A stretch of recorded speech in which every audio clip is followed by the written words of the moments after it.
Hey Andrew, hope you had an awesome day today on your birthday, and I wanted to get you started with this awesome book that Juliana got you so that you can hear the introduction and some of the first chapter and get started reading all about Greek god stories as told by Percy Jackson. Love you, bud. I'm gonna miss you this week. So let's start with the introduction.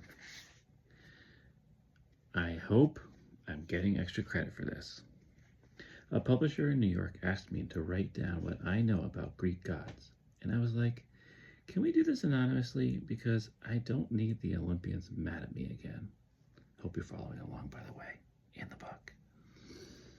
But if it helps you to know your Greek gods and survive an encounter with them if they ever show up in your face, then I guess writing all this down will be my good deed for the week. If you don't know me, my name is Percy Jackson. I'm a modern-day demigod, half god, half mortal son of Poseidon, but I'm not going to say much about myself. My story has already been written down in some books that are total fiction, wink, wink, and I'm just a character from the story. Yeah, right. Just go easy on me while I'm telling you about the gods. All right. There's like 40 bajillion different versions of the myths, so don't be all like, well, I heard it's a different way, so you're wrong. I'm going to tell you the versions that make the most sense to me. I promise I didn't make any of this up. I got all these stories straight from the ancient Greek and Roman dudes who wrote them down in the first place. Believe me, I couldn't make up stuff this weird. So here we go. First, I'll tell you how the world got made. Then I'll run down a list of gods and give you my 2 cents about each of them. I just hope I don't make them so mad they incinerate me before I... Just kidding. Still here. Anyway, I'll start with the Greek story of creation, which, by the way, is seriously messed up. Wear your safety glasses and your raincoat. There will be blood. So, let's start at chapter 1. Chapter 1. The beginning and stuff. In the beginning, I wasn't there. I don't think the ancient Greeks were either. Nobody had a pen and paper to take notes, so I can't vouch for what follows, but I can tell you it's what the Greeks thought happened. At first, there was pretty much nothing, a lot of nothing. The first god, if you can call it that, was chaos, a gloomy, soupy mist with all the matter in the cosmos just drifting around. Here's a fact for you. Chaos literally means the gap, and we're not talking about the clothing store. Eventually, chaos got less chaotic. Maybe it got bored with being all gloomy and misty. Some of its matter collected and solidified into the earth, which unfortunately developed a living personality.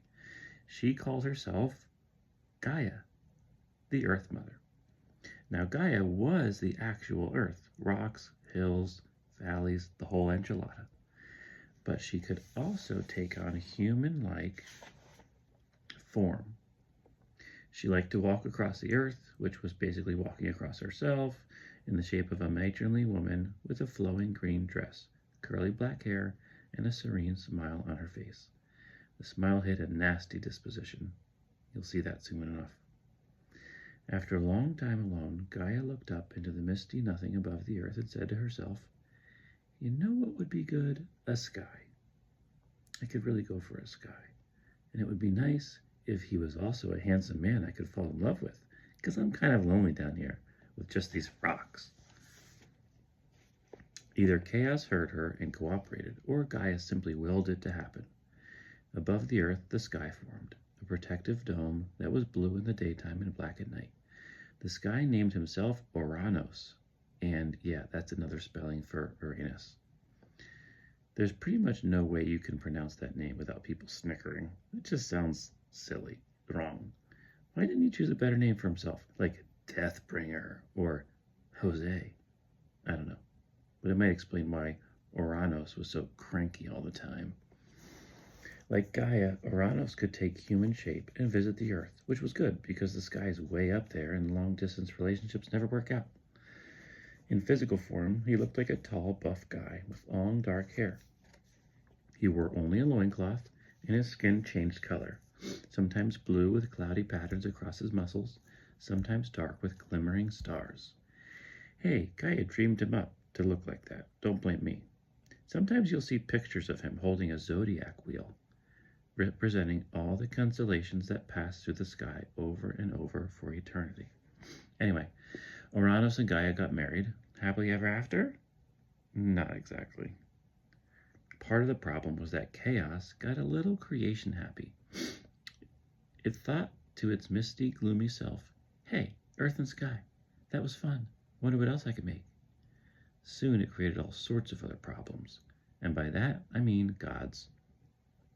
Water collected out of the mist of chaos, pooled in the deepest parts of the earth, and formed the first sea, which naturally developed a consciousness, the god Pontus.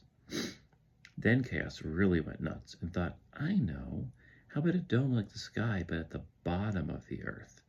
That would be awesome. So another dome came into being beneath the earth, but it was dark and murky, generally not very nice, since it was always hidden from the light of the sky. This was Tartarus, the pit of evil, and if you could guess for its name, when he developed a godly personality, he didn't win any popularity contests. The problem was both Pontus and Tartarus liked Gaia, which put some pressure on her relationship with Uranus. A bunch of other primordial gods popped up, but if I tried to name them all, we'd be here for weeks. Chaos and Tartarus had a kid together, don't ask how, don't know, called Nyx, who was the embodiment of night. Then Nyx, somehow all by herself, had a daughter named Hemera, who was day. Those two never got along because they were as different as, well, you know, night and day. According to some stories, Chaos also created Eros, the god of procreation. In other words, mommy gods and daddy gods, and baby gods. Other stories claim Eros was the son of Aphrodite, but we'll get to her later. I don't know which version was true, but I do know Gaia and Uranus started having kids with very mixed results. First, they had a batch of 12, 6 girls and 6 boys, called the Titans. These kids looked human, but they were much taller and more powerful. You'd figure 12 kids would be enough for anybody, right? I mean, with a family that big, you've basically got your own reality TV show. Plus, once the Titans were born, things started to go sour with Uranus and Gaia's marriage.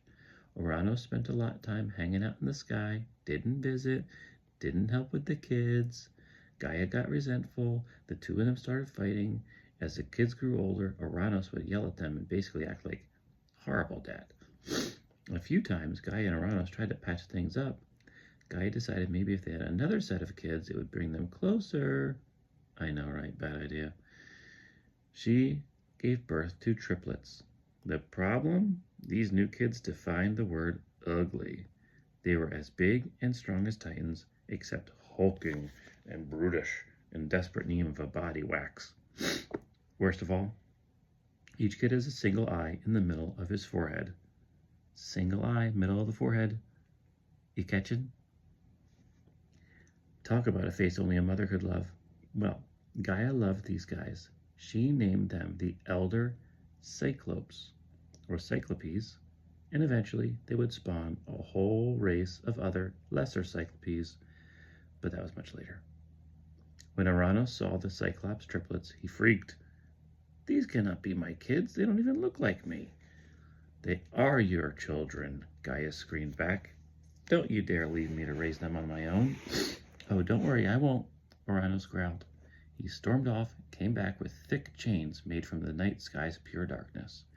He bound up the Cyclopes and tossed them into Tartarus, which was the only part of creation where Uranus wouldn't have to look at them. Harsh, right? Gaia screamed and wailed, but Uranus refused to release the Cyclopes. No one else dared to oppose his orders, because by this time he was getting a reputation as a pretty scary dude. I am the king of the universe, he bellowed. How could I not be? I'm literally above everything else. I hate you, Gaia wailed. Bah, you will do as I say. I'm the first and best of the primordial gods. I was born before you, Gaia protested. You wouldn't even be here if I didn't. Don't test me, he snarled. I've got plenty more chains of darkness. As you can guess, Gaia threw a total earthquake fit, but she didn't see what else she could do. Her first kids, the Titans, were almost adults now. They felt bad for Mom. They didn't like her dad very much either. Gaia was always bad-mouthing him, with good reason, but the Titans were scared of Uranus and felt helpless to stop him. Have to keep it together for the kids, Gaia thought. Maybe I should give it one more try with Uranus. She arranged a nice evening, candles, roses, soft music, you know. They must have rekindled some of the old magic. A few months later, Gaia gave birth to another set of triplets. As if she needed more proof that her marriage to Uranus was dead, the new kids were even more monstrous than the Cyclopes. Each one had 100 arms all around his chest like sea urchin spines, and 50 teeny tiny heads clustered on its shoulders. It didn't matter to Gaia. She loved their little faces, all 150 of them. She called the triplets the 100-handed ones. She barely had time to give them names, though, when Uranus marched over, took one of them, and snatched them from Gaia's arms.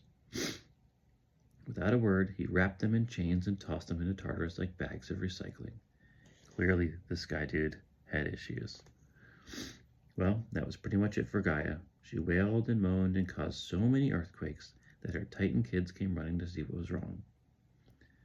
Your father is a complete... I don't know what she would have called him, but I have a feeling it's probably a bad word. She explained what had happened. Then she raised her arms, caused the ground to rumble beneath her. She summoned the hardest substance she could find from her earthy domain, shaped it with her anger, and created the very first weapon ever made, a curved iron blade about 3 feet long. She fixed it to a wooden handle made from a nearby tree, then showed her invention to the Titans.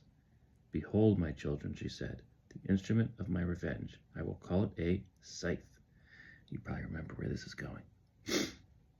The Titans muttered among themselves. What is that for? Why is it curved? How do you spell scythe? One of you needs to step up, Gaia cried. Uranus isn't worthy to be the king of the cosmos. One of you will kill him and take his place. That's where I'm going to stop. Over here, top of page 7, you'll find out next how the Titans went up against Uranus, chaos, and craziness happens. Greek mythology. Goodbye. Love you, bud.